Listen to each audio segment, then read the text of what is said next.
The only book we will discuss during these meetings, except for an occasional reference to the 12 and 12 or an AA newsletter article. We will do our best to keep our opinions out of these discussions. We're here to pass on the AA program as written and practiced by the early members. This presentation is based on the original outline of the 1940s beginners meetings. In order for the process to work, newcomers need to be matched up with those AA members who are willing to sponsor them through the 5 weekly sessions. In addition, each person working the steps with us and all those working with them are asked to make a commitment to attend all 5 meetings. If even just one of these sessions is not attended, a large part of the process is missed.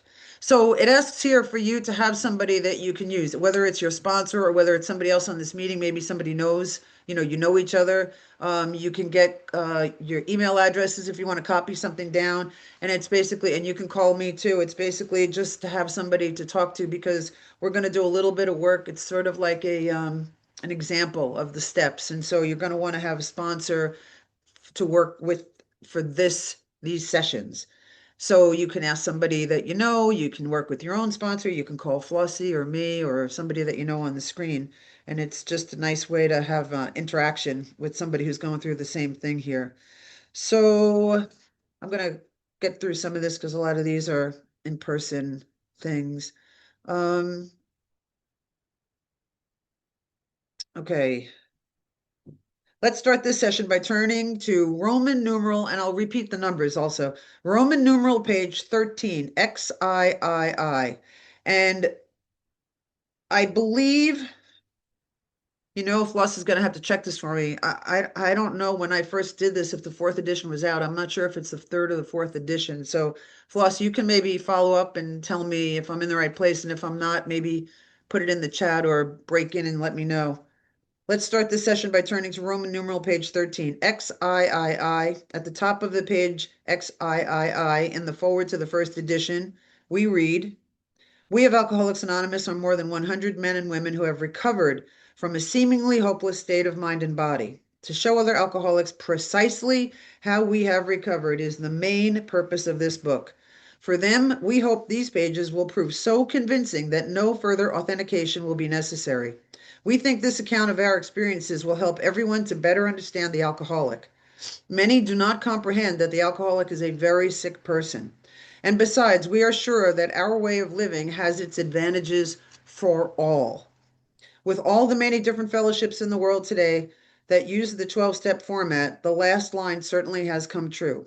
Also, in the paragraph we just read, the big book authors immediately tell us that the purpose of this book is to show us how to recover from alcoholism. This is a revolutionary statement because until this book was written, there was no hope for alcoholics.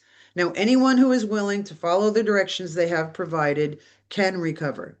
We know that the words recover or recovered are not necessarily popular words in AA today.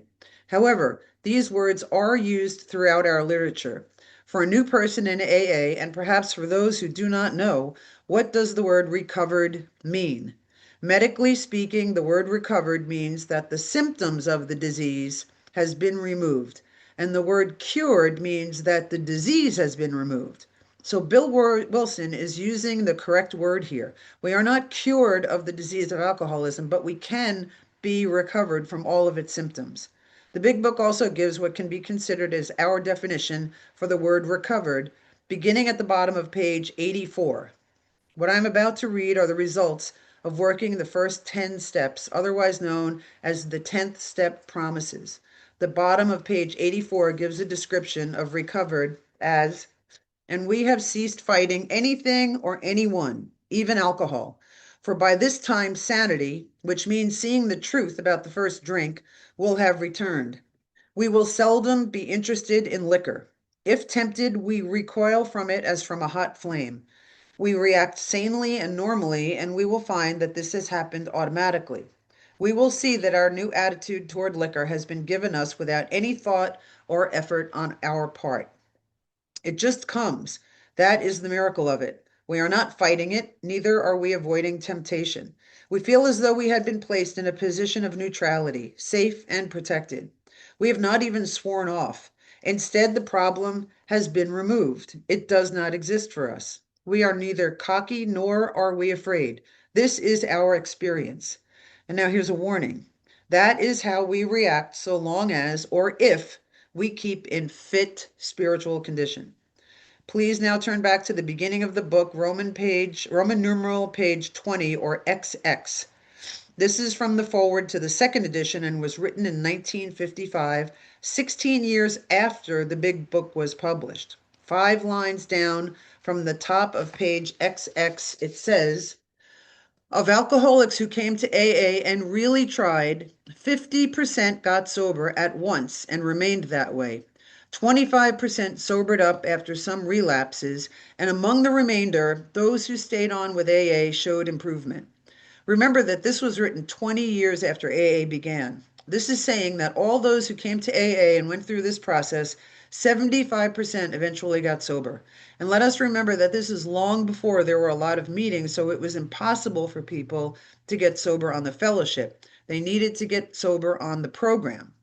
They applied these steps to their life. They had a spiritual awakening or a spiritual experience, and they didn't find it necessary to drink from that point on.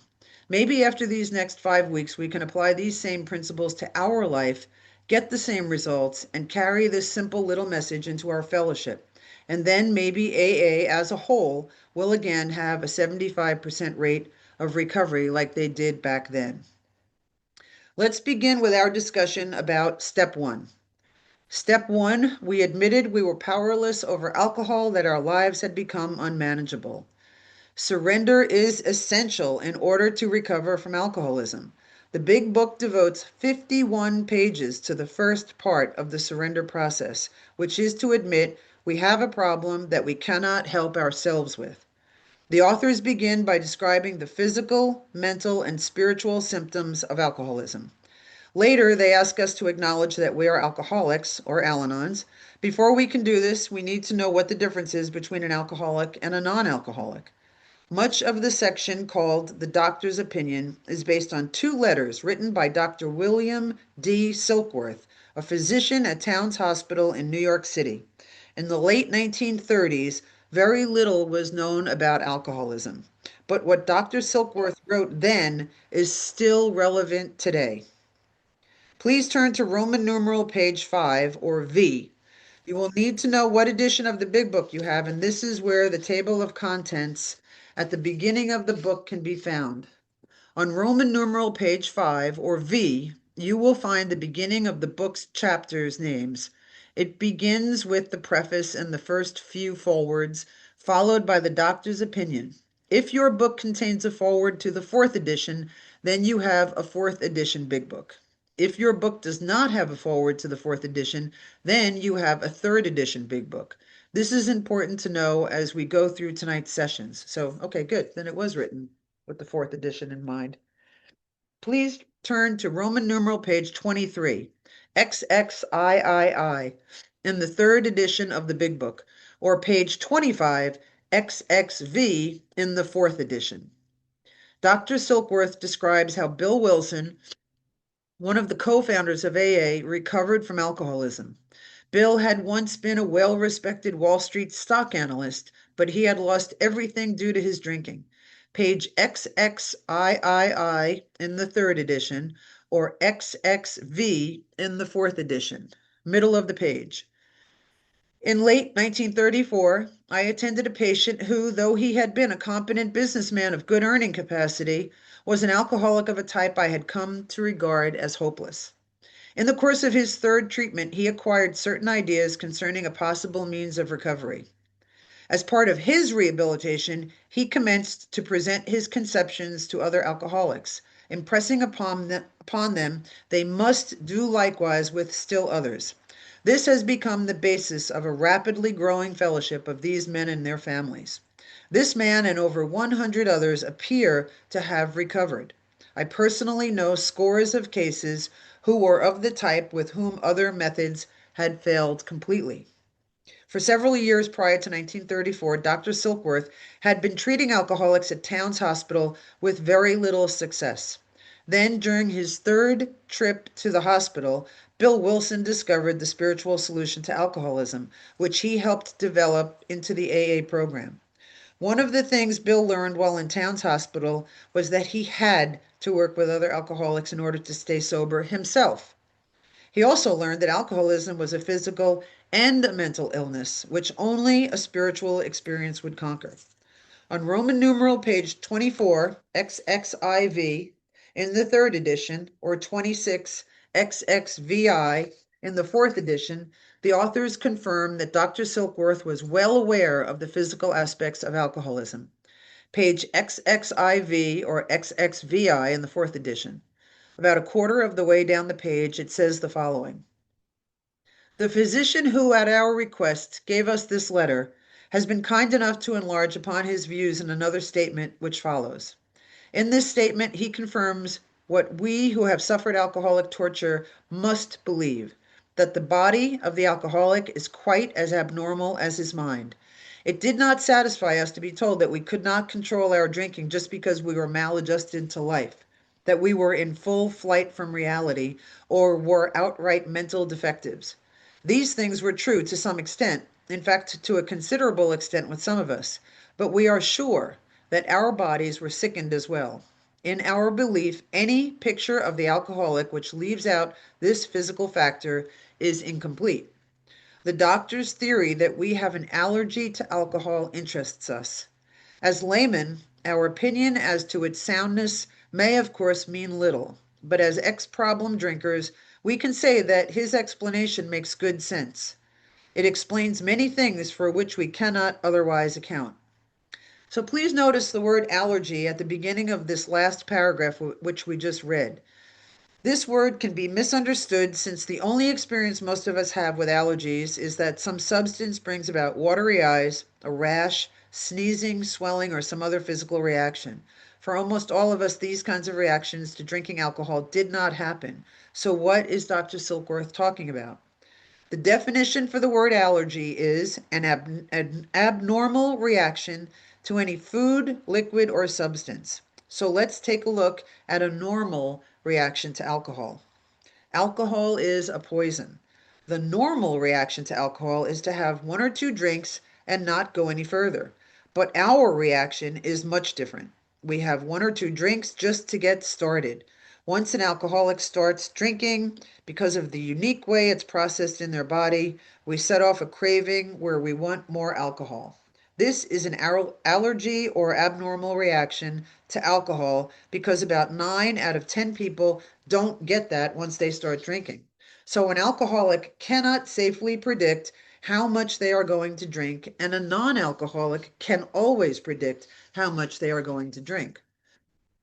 Please turn to the first full paragraph on page XXVI or XXVIII in the fourth edition, where the Big Book mentions the allergy again. We believe, and so suggested a few years ago, that the action of alcohol on these chronic alcoholics is a manifestation of an allergy, that the phenomenon of craving is limited to this class. They're talking about alcoholics here, and never occurs in the average temperate drinker. These allergic types can never safely use alcohol in any form at all. And once having formed the habit and found they cannot break it, once having lost their self-confidence, their reliance upon things human, their problems pile up on them and become astonishingly difficult to solve. Frothy, which means long-winded, emotional appeal seldom suffices or rarely is enough. The message which can interest and hold these alcoholic people must have depth and weight. In nearly all cases, their ideals must be grounded in a power greater than themselves if they are to recreate their lives.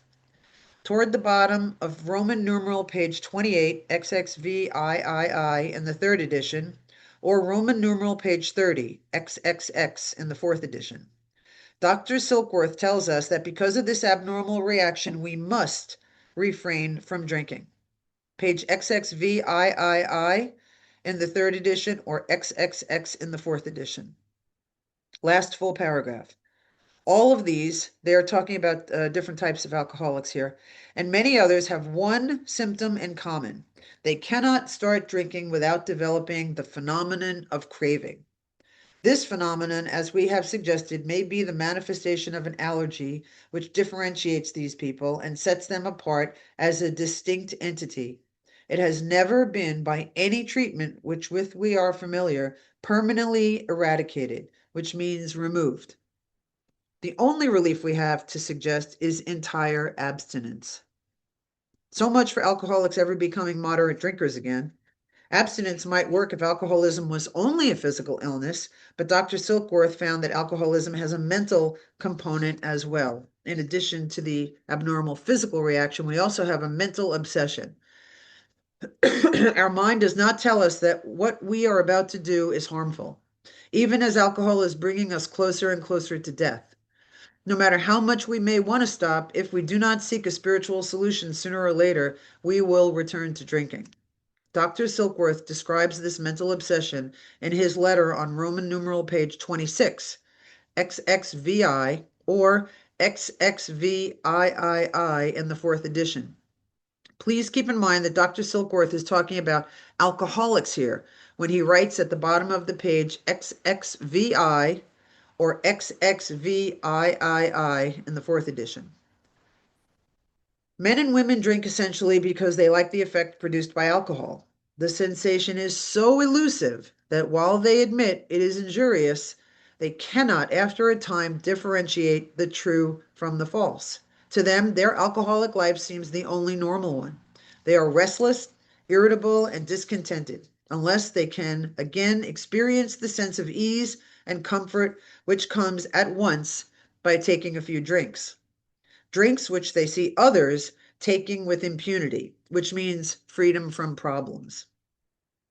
After they have succumbed to the desire again, as so many do, and the phenomenon of craving develops, they pass through the well-known stages of a spree, emerging remorseful, with a firm resolution not to drink again. This is repeated over and over and over and over and over. And unless this person can experience an entire psychic change, there is very little hope of his recovery. In case you didn't know, the word psychic means of or pertaining to the human mind, soul, or spirit. So, a prominent doctor in the field of alcoholism with 9 years of experience with alcoholics at the time this was written tells us that the medical community can't help us. Our only hope is what Dr. Silkworth calls an entire psychic change, otherwise known as a spiritual awakening. The other part of the physical difference between an alcoholic and a non-alcoholic is that alcohol does something for the alcoholic that it doesn't do for the non-alcoholic. If you were to ask a non-alcoholic what happens when they drink alcohol, they would tell you that they get something like an out of control beginning of a nauseating, slightly tipsy, I don't like this, so I don't want any more kind of feeling. That's why they stop after a few. But when the alcoholic puts alcohol into their body, they get an in control, ease, and inner comfort. Let's get up and go into town. I like this, so I'm going to get more kind of feeling. So that's why the non alcoholic will say things like, I don't want another drink because I'm starting to feel that first one. Then we look at them funny because we like what it's doing for us. And that's why we're going for more. They are having a completely different experience than we are having. Then, because of the way we alcoholics deal with others, with our emotions, and with life, we have a lot of inner turmoil and anxiety going on. Since we can't seem to bring about this relief, ease, and inner comfort on our own, we turn to alcohol again and again because alcohol does for us what we can't do for ourselves. So it's important to see that if you're an alcoholic, alcohol is not your problem. It's your solution to your problem. We don't see the truth about the problems that alcohol causes us because we're only thinking about the relief that comes when we drink. That's why the AA program of working the steps are more than just not drinking. They're about finding a comfortable way of life that doesn't include needing alcohol. There's a big difference between just not drinking and being happy about it. So if you cannot handle drinking and you cannot handle not drinking, then AA is for you. Also included in that last paragraph at the bottom of page XXVI or XXVIII in the fourth edition is the mention of another aspect of alcoholism. It is the unmanageability mentioned in step 1.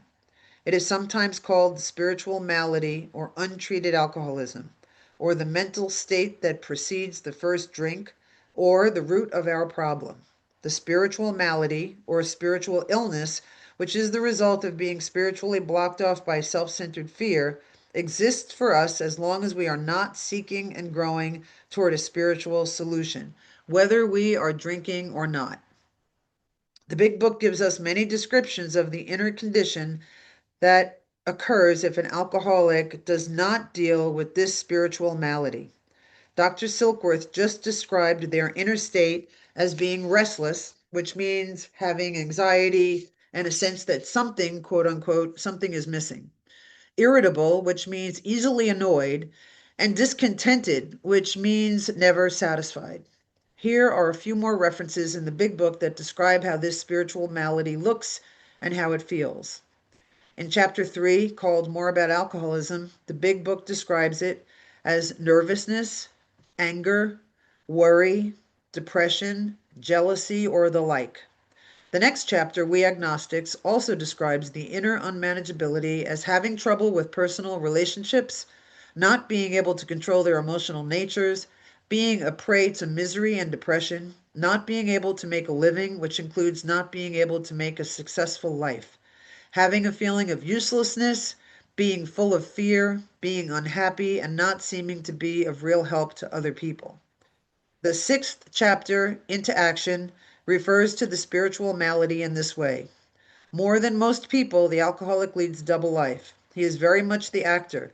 To the outer world, he presents his stage character. This is the one he likes his fellows to see. He wants to enjoy a certain reputation, but knows in his heart he doesn't deserve it. The inconsistency is made worse by the things he does on his sprees. Coming to his senses, he is revolted at certain episodes he vaguely remembers. These memories are a nightmare. He trembles to think someone may have observed him. As far as he can, he pushes these memories far inside himself. He hopes they will never see the light of day. He is under constant fear and tension. That makes for, or leads to, more drinking. Later in this same chapter, it says the alcoholic is like a tornado roaring his way through the lives of others. Hearts are broken, sweet relationships are dead, affections have been uprooted, selfish and inconsiderate habits have kept the home in turmoil. There are other statements in the big book that refer to the spiritual malady or the unmanageability mentioned in step 1, but those we just read are some of the better ones. Please keep in mind that this happens even if we are not currently drinking. If these conditions generally describe your current inner experience, please consider the fact that you may be suffering from untreated alcoholism, whether you are drinking or not. You may be headed toward your next drink, and you may be closer to a relapse than you think you are. It doesn't matter so much how long it's been since my last drink. What matters more is how close I am to my next one. It's something to think about. The book continues with the first full paragraph on page XXVII or XXIX in the fourth edition. This paragraph offers us some hope. On the other hand, and strange as this may seem to those who do not understand, once a psychic change, otherwise known as a spiritual awakening, has occurred, the very same person who seemed doomed, who had so many problems he despaired of ever solving them, suddenly finds himself easily able to control his desire for alcohol. The only effort necessary being that required to follow a few simple rules. And the few simple rules are the 12 steps. So let's move on to chapter 1, Bill's story. And in this part of the book, the page numbers are the same in both the third and fourth editions. In this chapter, we learn more about the physical and mental aspects of alcoholism, and also more about the spiritual solution. As we mentioned earlier, Bill is the New York stock analyst who is one of our co-founders. Some people have difficulty identifying with Bill's story because he was such a low bottom, hopeless alcoholic. Here, as elsewhere in the book, we ask that you look for similarities rather than differences. Just like when we are at an AA speaker meeting, we should see where we can relate to the way he thought, the way he felt, and the way he drank, long after alcohol has become a problem. In this way, you will be able to identify and not compare. Bill's story is 16 pages, broken up into two halves. In the first 8 pages, Bill writes about what it was like and describes the progressive nature of his drinking. In a few short years, he loses everything. He becomes an unemployed, hopeless drunk. Then, in the second 8 pages of Bill's story, he talks about what happened and what it's like now. Please turn to regular page 8, where Bill has a moment of clarity. He realizes alcohol is his master. He is licked, defeated. Page 8, paragraph 1. This is where Bill reaches the conclusion of step 1. No words can tell of the loneliness and despair I found in the bitter morass of self-pity. Quicksand stretched around me in all directions. I had met my match. I had been overwhelmed. Alcohol was my master. But Bill can't stop drinking on this admission alone. In late November 1934, he is visited by an old school chum, Ebby T. Bill is drunk. Ebby has been sober for several months. When Bill asks Ebby how he stopped drinking, Ebby tells him in the middle of page 9, "I've got religion." Bill is shocked, but he lets Ebby continue because, as he writes, "My gin would last longer than his preaching." Ebby explains to Bill that he has found a group of people who rely upon a power greater than themselves and who try to live their lives based on spiritual principles. In 1934, this organization was called the Oxford Group. In 1938, it became Moral Rearmament, or MRA. And a few years ago, they changed their name to the Initiatives for Change. This organization still exists today. The Oxford Group is a life-changing fellowship which utilizes 6 spiritual tenets or principles. These tenets can be found on page 292 in the 3rd edition or 263 in the 4th edition, so please turn there now. The 6 tenets of the Oxford Group, as found on page 292 or 263 in the 4th edition, are: 1. Complete deflation, which became our first step. 2. Dependence on and guidance from a higher power, which became our second, third, sixth, seventh, and 11th steps. 3. Moral inventory, which became our 4th and 10th steps. 4. Confession, which became our 5th step. 5. Restitution, which became our 8th and 9th steps.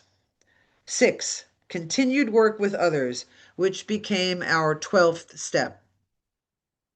Please turn back to page 12. Ebby provides Bill with the Oxford Group solution. For the first time, Bill learns about how he can move toward having what Dr. Silkworth called an entire psychic change by turning his will and life over to a God of his own understanding. In the middle of the page, Bill takes step 2. Page 12, paragraph 4. It was only a matter of being willing to believe in a power greater than myself. Nothing more was required of me to make my beginning. I saw that growth could start from that point. Upon a foundation of complete willingness, I might build what I saw in my friend. Would I have it? Of course I would. Soon after Ebby's visit, Bill checks into Towns Hospital. There, under the direction of Dr. Silkworth, Bill is physically withdrawn from alcoholism for the 3rd time that year. While in the hospital, Bill applies the Oxford Group's 6 tenets or spiritual activities, which later became the 12 steps, and never drinks again. On page 13 in the 2nd paragraph, Bill experiences the Oxford Group tenet of dependence on a higher power. In other words, here is where Bill takes what later became steps 2 and 3. Page 13, paragraph 2. There I humbly offered myself to God, as I then understood him, to do with me as he would. I placed myself unreservedly under his care and direction. I admitted for the first time that of myself I was nothing, that without him I was lost. The next line mentions the Oxford tenet of moral inventory, which is Bill's step 4. It's followed by what later became steps 6 and 7. I ruthlessly faced my sins and became willing to have my newfound friend, and he's using a capital F here, so he's talking about God, take them away, root and branch. I have not had a drink since. When Bill wrote, I ruthlessly faced my sins, he is using an Oxford Group term. According to the Oxford Group, the definition for the word sin is anything that blocks us off from God and others.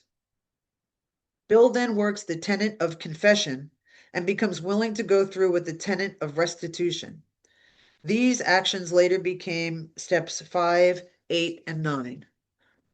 My schoolmate visited me, so Ebby returns, and I fully acquainted him with my problems and deficiencies. We made a list of people I had hurt or toward whom I felt resentment. I expressed my entire willingness to approach these individuals, admitting my wrong. Never was I to be critical of them. I was to right all such matters to the utmost of my ability. In the next paragraph, Bill practices the Oxford Group tenet of dependence and guidance from a higher power. Bill begins doing steps 10 and 11. I was to test my thinking by the new God consciousness within. Common sense would thus become uncommon sense. I was to sit quietly when in doubt, asking only for direction and strength to meet my problems as He would have me. Never was I to pray for myself, except as my requests bore on my usefulness to others. Then only might I expect to receive, but that would be in great measure. The book continues by partially describing step 12 when it says at the bottom of page 13, my friend promised when these things were done, I would enter upon a new relationship with my Creator, that I would have the elements of a new way of living which answered all my problems. Belief in the power of God plus enough willingness, honesty, and humility to establish and maintain the new order of things were the essential requirements. Not suggestions, but requirements. Simple but not easy. A price had to be paid. It meant destruction of self centeredness. I must turn in all things to the Father of light who presides over us all. At the bottom of page 14, Ebby explains the necessity of the last tenet, which is continued work with others. This part of step 12 begins in the last paragraph when Bill writes, my friend had emphasized the absolute necessity of demonstrating these principles in all my affairs. Particularly was it imperative to work with others as he had worked with me. Faith without works was dead, he said, and how appallingly true for the alcoholic.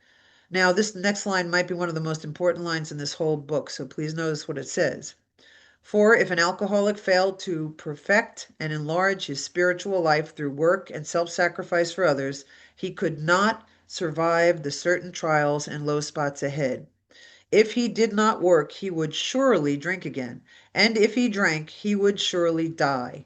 Then faith would be dead indeed. With us, it is just like that. Bill takes the actions prescribed by the Oxford Group and has a sudden transforming experience. He has the entire psychic change that Dr. Silkworth talks about, in the doctor's opinion. In the second paragraph on page 14, Bill describes his spiritual experience. These were revolutionary and drastic proposals, but the moment I fully accepted them, the effect was electric. There was a sense of victory, followed by such a peace and serenity as I had never known. There was utter confidence. I felt lifted up as though the great clean wind of a mountaintop blew through and through.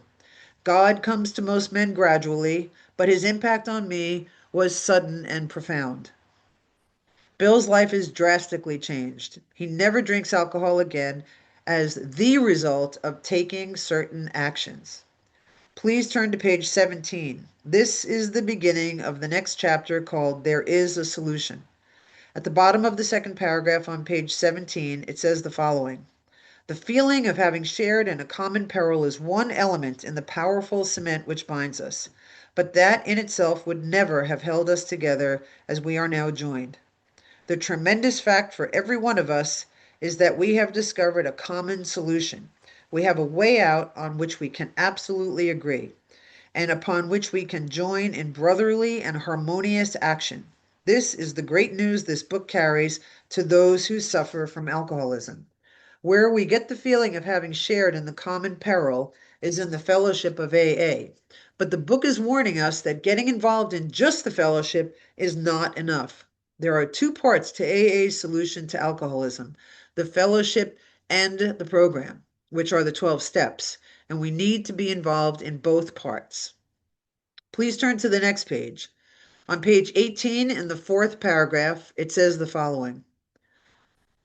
But the ex-problem drinker who has found this solution, who is properly armed with facts about himself, which is another way of saying that he's worked the steps, can generally win the entire confidence of another alcoholic in a few hours. Until such an understanding is reached, little or nothing can be accomplished. The next paragraph gives a pretty good description of what to look for in a sponsor when it says that the man who is making the approach has had the same difficulty, that he obviously knows what he is talking about, that his whole deportment, which means his behavior and attitude, shouts at the new prospect that he is a man with a real answer, that he has no attitude of holier than thou, nothing whatever except the sincere desire to be helpful, that there are no fees to pay, no axes to grind, no people to please, no lectures to be endured. These are the conditions we have found most effective. After such an approach many take up their beds and walk again. Please turn to page 22, where the authors make an important point about the mental aspect of alcoholism. The last paragraph on page 22 says the following. We know that while the alcoholic keeps away from drink, as he may do for months or years, he reacts much like other men. We are equally positive that once he takes any alcohol whatever into his system, something happens, both in the bodily and mental sense, which makes it virtually impossible for him to stop. The experience of any alcoholic will abundantly confirm this. These observations would be academic and pointless if our friend never took the first drink, thereby setting the terrible cycle in motion. Therefore, the main problem of the alcoholic centers in his mind rather than in his body. So it's important to identify by asking yourself if you can relate to the physical feature of alcoholism by seeing if your drinking career reflects the inability to predict how much you are going to drink once you start. But you don't have to worry about that part of alcoholism if you never put alcohol in your body in the first place. So the main problem of the alcoholic centers in their mind and in their spiritual condition because their spiritual condition controls their mind. Please turn to page 24. Starting at the top of the page, the authors say the following. At a certain point in the drinking of every alcoholic, he passes into a state where the most powerful desire to stop drinking is of absolutely no avail. This tragic situation has already arrived in practically every case long before it's long before it is suspected. The fact is that most alcoholics, for reasons yet obscure, have lost the power of choice in drink. Our so-called willpower becomes practically non-existent. We are unable at certain times, not all the time, but at certain times, to bring into our consciousness with sufficient force the memory of the suffering and humiliation of even a week or a month ago, and in some cases of even a day or a few hours ago. We are without defense against the first drink. The almost certain consequences that follow taking even a glass of beer do not crowd into the mind to deter or prevent us. If these thoughts occur, they are hazy, which means vague, and readily supplanted or replaced with the old threadbare, which means worn out, idea that this time we shall handle ourselves like other people. There is a complete failure of the kind of defense that keeps one from putting his hand on a hot stove. You may have noticed that the first line on this page said that the most powerful desire to stop drinking is of absolutely no avail. Although a desire to stop drinking is the only requirement for AA membership, which means simply that you are allowed to sit at a closed meeting, this desire alone is not enough to bring about permanent recovery. The last paragraph on this page says that when this sort of thinking is fully established in an individual with alcoholic tendencies, he has probably placed himself beyond human aid, and unless locked up, may die or go permanently insane. So again, we are beyond human aid, And it also says that in the ABCs, it also says this in the ABCs at the end of how it works, that probably no human power could have relieved our alcoholism. Although a sponsor in the fellowship is very important, they are still forms of human aid and are not enough to bring about permanent recovery from alcoholism. Please turn to page 30.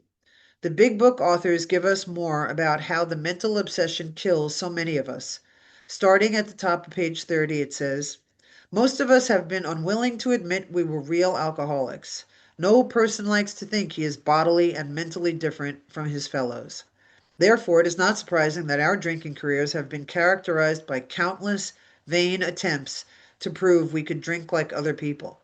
The idea that somehow, someday, he will control and enjoy his drinking is the great obsession or lie of every abnormal drinker. The persistence of this illusion or lie is astonishing. Many pursue it into the gates of insanity or death.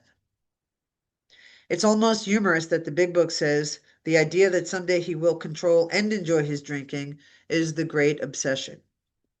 If I am an alcoholic, there were times when I could do one or the other, but never both. There were times when I was controlling my drinking, but I was not enjoying it. And there were times when I was enjoying my drinking, but those times could not be described as having control. So if I am an alcoholic, the times of controlling and enjoying my drinking are long gone.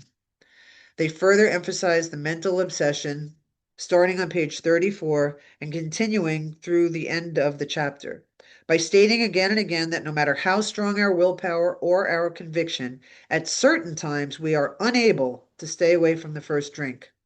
Page 34, paragraph 2. For those who are unable to drink moderately, the question is how to stop altogether. We are assuming, of course, that the reader desires to stop. Whether such a person can quit upon a non-spiritual basis depends upon the extent to which he has already lost the power to choose whether he will drink or not. Many of us felt that we had plenty of character. There was a tremendous urge to cease forever. Yet we found it impossible. This is the baffling feature of alcoholism as we know it. This utter inability to leave it alone, no matter how great the necessity or the wish. And that's a great description of powerlessness. The book continues. How then shall we help our readers determine to their own satisfaction whether they are one of us?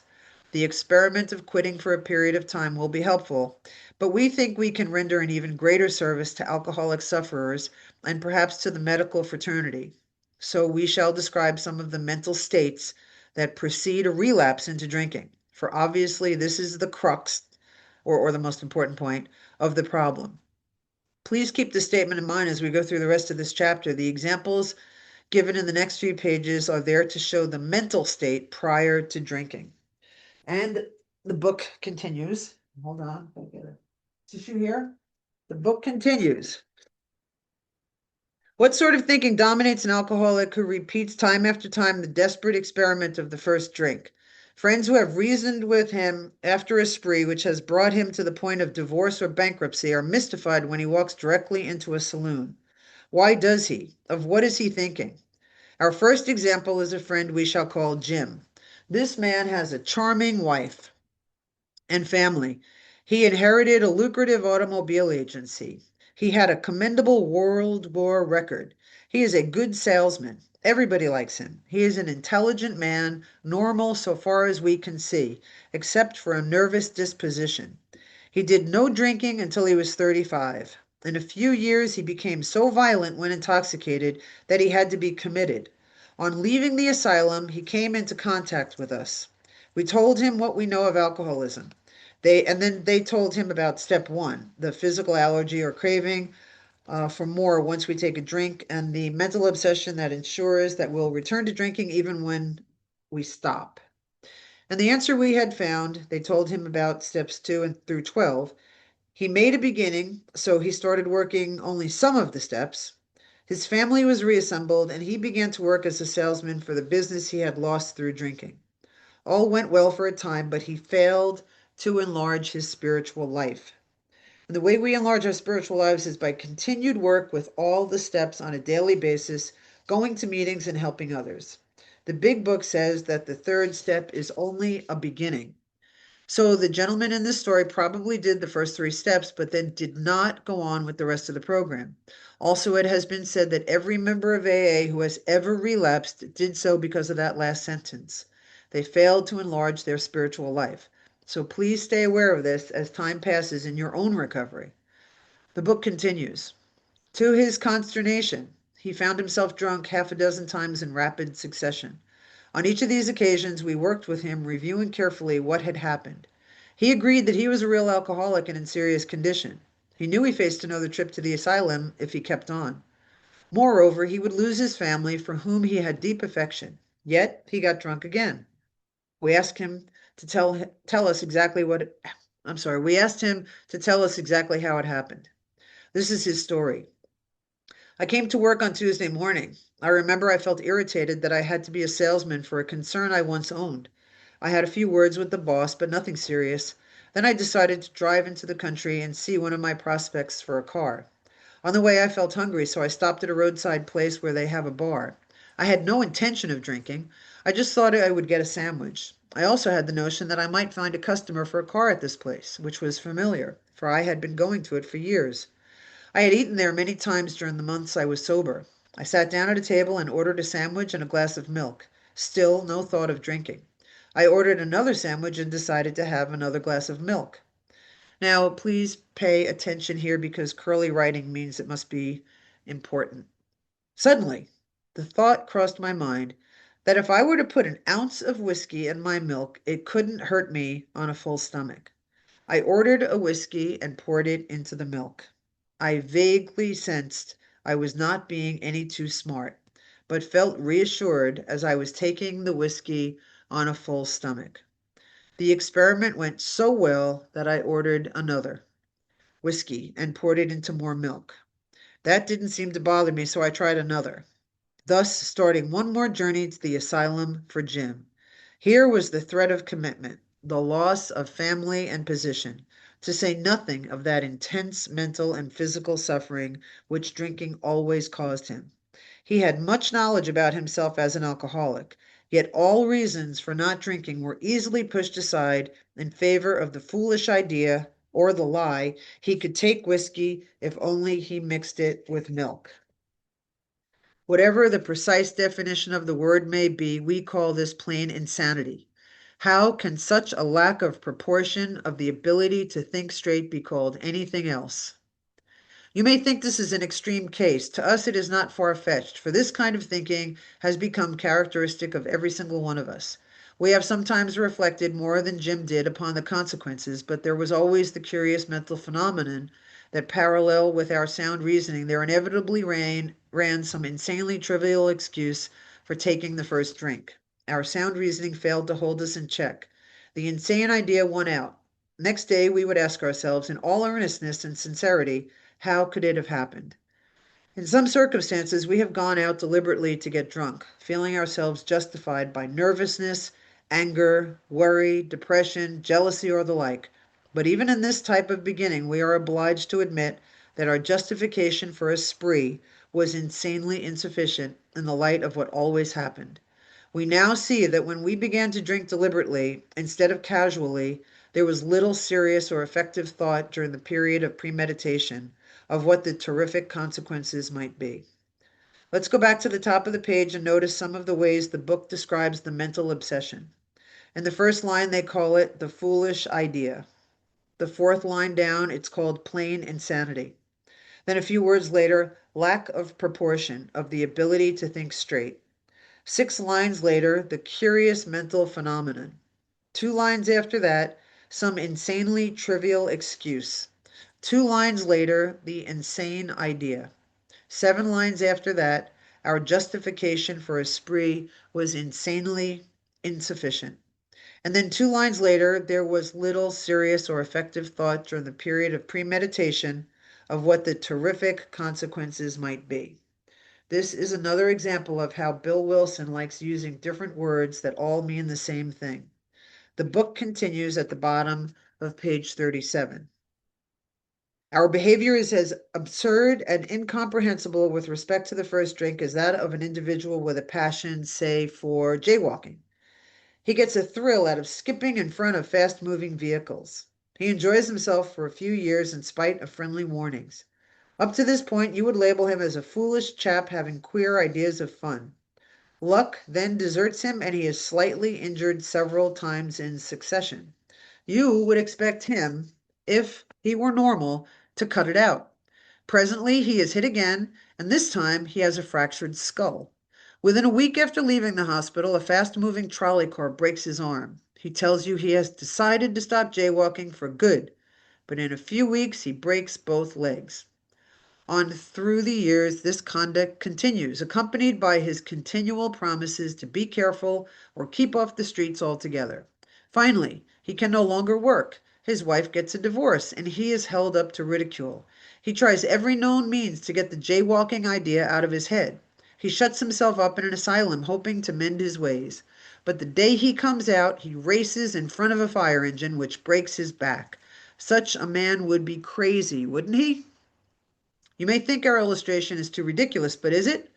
We who have been through the ringer have to admit if we substituted alcoholism for jaywalking, the illustration would fit exactly. However intelligent we may have been in other respects, where alcohol has been involved, we have been strangely insane. And this is kind of funny because it's saying that even for insane people, we're strange. So it's strong language, but isn't it true? Some of you are thinking, yes, but what you tell us is true, but it doesn't fully apply. We admit we have some of these symptoms, but we have not gone to the extremes you fellows did, nor are we likely to, for we understand ourselves so well after what you have told us that such things cannot happen again. We have not lost everything in life through drinking, and we certainly do not intend to. Thanks for the information. So what these people are saying is that they are only a little alcoholic, but their lives are manageable. And this may be true of certain non-alcoholic people who, though drinking foolishly and heavily at the present time, are able to stop because they don't have the mental obsession. Or moderate because they don't have the allergy or craving for more when they drink, because their brains and bodies have not been damaged as ours were. But the actual or potential alcoholic, with hardly an exception, will be absolutely unable to stop drinking on the basis of self knowledge. This is a point we wish to emphasize and re emphasize, to smash home upon our alcoholic readers as it has been revealed to us out of bitter experience. Let's take another illustration. Fred is a partner in a well known accounting firm. His income is good. He has a fine home and is happily married, the father of promising children of college age. He is so attractive a personality that he makes friends with everyone.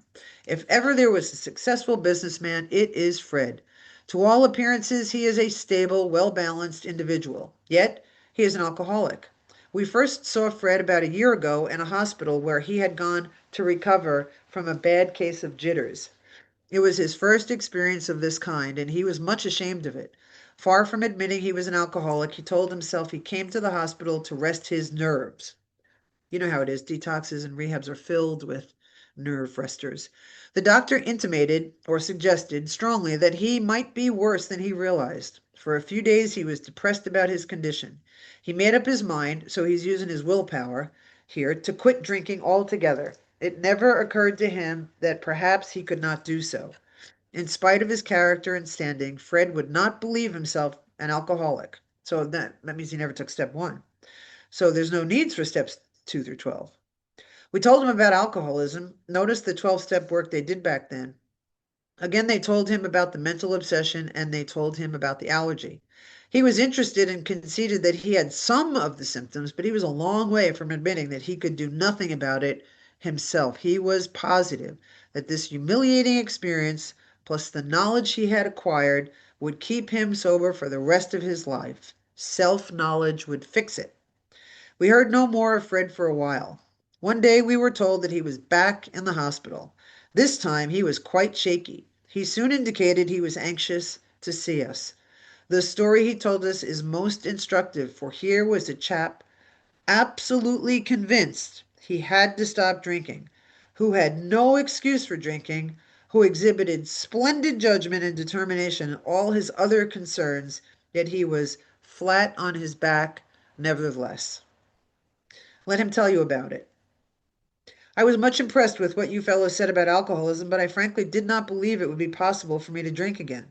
I somewhat appreciated your ideas about the subtle insanity which precedes the first drink, but I was confident it could not happen to me after what I had learned. I reasoned I was not so far advanced as most of you fellows, that I had been unusually successful in licking my other personal problems, that I would therefore be successful where you men failed. I felt I had every right to be self-confident, that it would be only a matter of exercising my willpower and keeping on guard. Again, self-will and self-knowledge is not enough if you're an alcoholic. In this frame of mind, I went about my business, and for a time all was well. I had no trouble refusing drinks and began to wonder if I had not been making too hard work of a simple matter. One day I went to Washington to present some accounting evidence to a government bureau. I had been out of town before during this particular dry spell, so there was nothing new about that. Physically, I felt fine. Neither did I have any pressing problems or worries. My business came off well, I was pleased, and knew my partners would be too. It was the end of a perfect day, not a cloud on the horizon. So the interesting thing about what leads up to Fred's relapse is that he was neither hungry, angry, lonely, or tired. What the fellowship calls halt, HALT, does not apply here. And if you remember in the Jim story earlier, Jim was not having an up day, but Fred here is having a really good day. I went to my hotel and leisurely dressed for dinner. Now here's the curly writing again. As I crossed the threshold of the dining room, the thought came to mind, it would be nice to have a couple of cocktails with dinner. That was all, nothing more. I ordered a cocktail and my meal, and then I ordered another cocktail. After dinner, I decided to take a walk. When I returned to the hotel, it struck me a highball would be fine before going to bed, so I stopped at the bar and had one. I remember having several more that night and plenty next morning. I have a shadowy recollection of being in an airplane bound for New York, of finding a friendly taxicab driver at the landing field instead of my wife. The driver escorted me about for several days. I know little of where I went or what I said and did. It sounds like he had a blackout. Then came the hospital with its unbearable mental and physical suffering. And I love these next few words. As soon as I regained my ability to think, I went carefully over that evening in Washington. Not only had I been off guard, I had made no fight whatever against that first drink. This time I had not thought of the consequences at all. I had commenced to drink as carelessly as though the cocktails were ginger ale. I now remembered what my alcoholic friends had told me, how they had prophesied that if I had an alcoholic mind, the time and place would come. I would drink again. They had said that though I did raise a defense, it would one day give way before some trivial reason for having a drink. Well, just that did happen and more, for what I had learned of alcoholism did not occur to me at all. I knew from that moment that I had an alcoholic mind. I saw that willpower and self-knowledge would not help in those strange mental blank spots. And again, they're describing the mental obsession.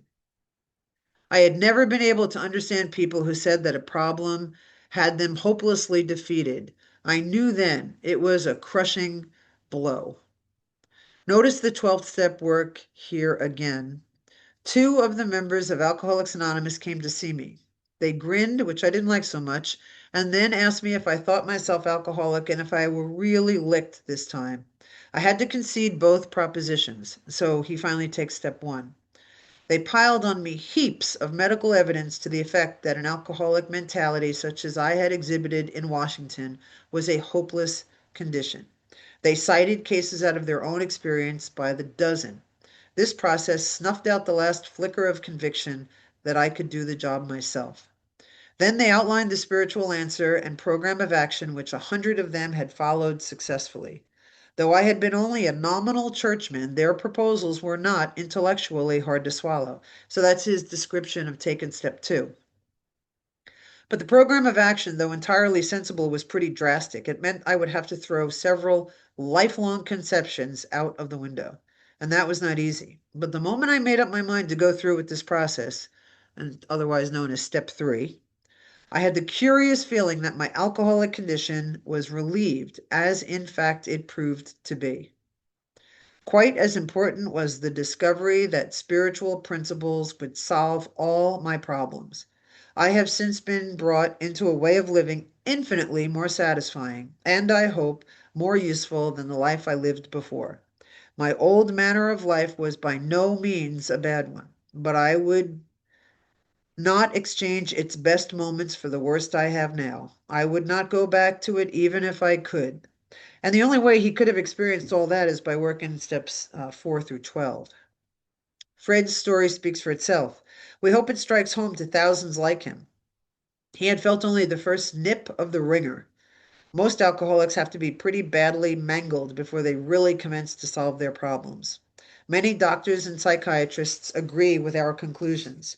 One of these men, staff member of a world-renowned hospital, recently made this statement to some of us. What you say about the general hopelessness of the average alcoholic's plight is, in my opinion, correct.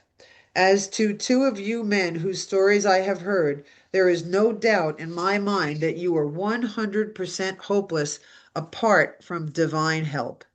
Had you offered yourselves as patients at this hospital, I would not have taken you, if I had been able to avoid it.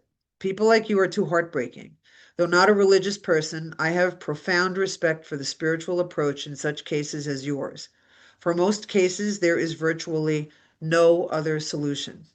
Once more, and so here's another review.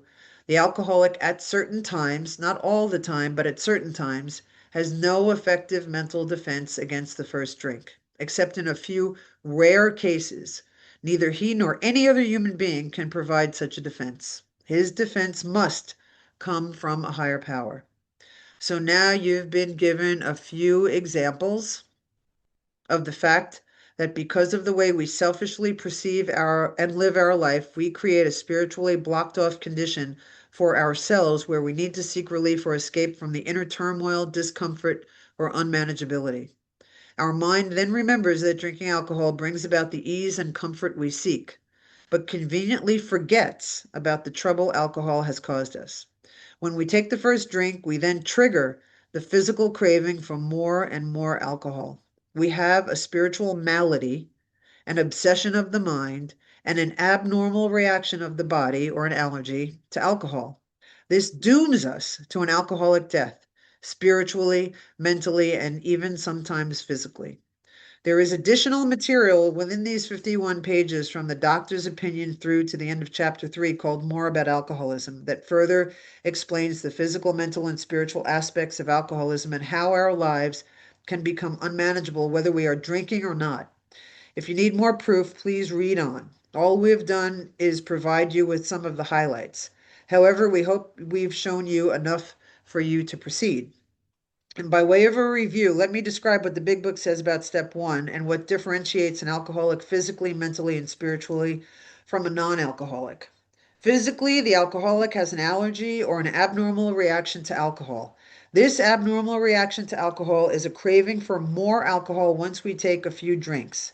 This craving never happens to a non-alcoholic. Because of this, a non-alcoholic can always predict how much they are going to drink, but an alcoholic cannot. Beside the craving, alcohol does something for an alcoholic that it does not do for a non-alcoholic. When an alcoholic drinks, they get a feeling of ease and comfort and in control, get up and go into town. I like this kind of feeling. When a non-alcoholic drinks, they get an out of control, beginning of a nauseating, slightly tipsy, I don't like this, so I don't want any more kind of feeling. That's why they stop after one or two and makes them feeling that first one. Spiritually, because of the selfish and self-centered way the alcoholic views and deals with other people, their emotions and life, they are filled with inner turmoil, discomfort, and anxiety.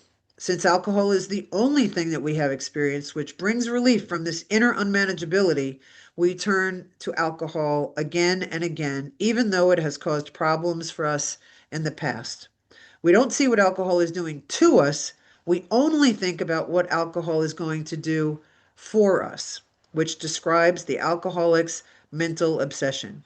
A non alcoholic's relationship with alcohol is a take it or leave it kind of relationship, But an alcoholic's relationship with alcohol is, I need it to deal with life kind of relationship. Please ask yourself if you can relate to the experience of an alcoholic, or if you know somebody that you think can.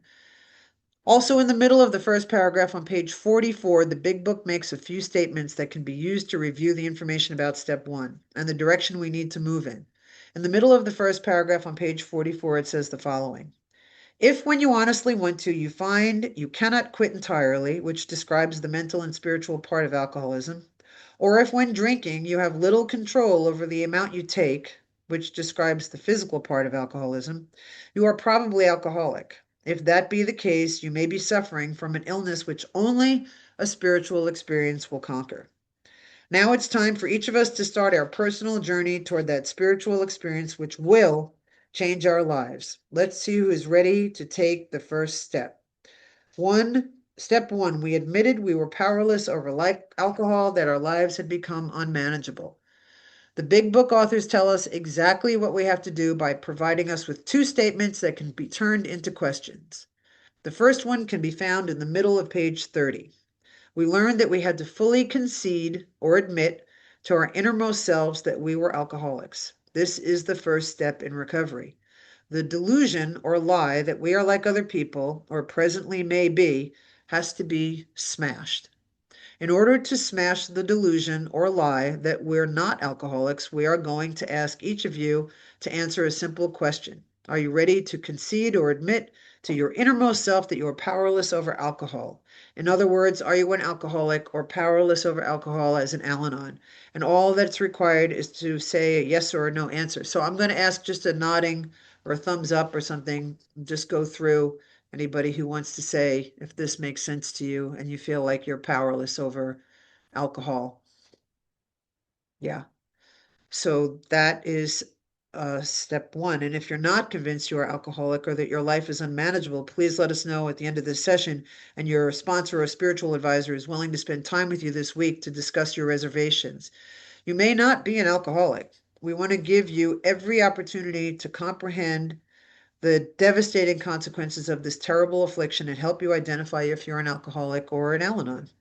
There's another question associated with taking step one. On page 33, at the end of the paragraph one, it says, if we are planning to stop drinking, there must be no reservation of any kind, nor any lurking notion that someday we will be immune to or not affected by alcohol. And as Al-Anons too, controlling alcohol, controlling alcoholics, it's pretty easy to translate. So will anybody who's willing to work the steps with us and answer that second part of, here's the two questions. Okay. Do you have no reservations or lingering ideas that one day you will be unaffected by drinking or controlling alcohol or alcoholics? And do you concede or admit to your innermost self that you are alcoholic or Al-Anon? And you can answer yes or no again with thumbs up or nothing if you want. Definitely, I definitely feel like I am. So this is the question for step one. Oh yeah, look at that. You got those little emoji things going on. That's cool. I don't know how to do that. That's pretty talented. Um, all right, so thank you. For those of you who answered yes, you have now reached the conclusion of step one, which is a big deal, you guys, really to get this way down deep and really understand what we're talking about here. This is a great description. So it says, please remember to talk with your temporary sponsor, somebody with this meeting, one of us on the meeting. We can put our phone numbers uh, in the chat, or Flossie maybe can grab them and send them out with the handout for this meeting, which is just more supplemental information. And also, and if that's okay with you, if you want to put your phone number in. Also, over the next week, please read the handouts we provided for you. We will provide for you. These handouts will enhance the experience with the step we just covered. Next week, we'll discuss steps 2, 3, and the beginning of step 4. This is a big deal. It's not as long. This is one of the longest ones. We will take the third step during the meeting, and we will begin to provide you with guidelines on how to take the fourth step. You will be given 3 weeks to complete your fourth step inventory, and then please share your fifth step with your sponsor or spiritual advisor or somebody on this meeting between fourth and fifth sessions. So it's not a full fourth step. This is just to introduce you to the steps. So it's usually just a couple of examples of each one of the inventories, which is really helpful. It gives you an idea of how this thing works and how you feel after you've done it. So it's a pretty powerful way to do it. You don't have to share online. We're recording the session, but I think it's only recording me talking, so nobody else is on it. It's just me, which is, you should get a medal for this, you guys sitting here with me for this long. So in under an hour and a half, we have just covered over 50 pages worth of material in the big book Alcoholics Anonymous and have taken the first step. This is a remarkable achievement. Congratulations. Please keep in mind that these sessions are not about teaching and learning. In other words, this is not about sharing information only, and we are not here to help you sound better at meetings. These sessions are about participating and having an experience with the working or the reworking of the 12 steps. Information without application is worthless. And that is it for tonight. And we're going to cut off the recording and then we're going to ask if there are any questions. So, Floss, can you cut the recording? I think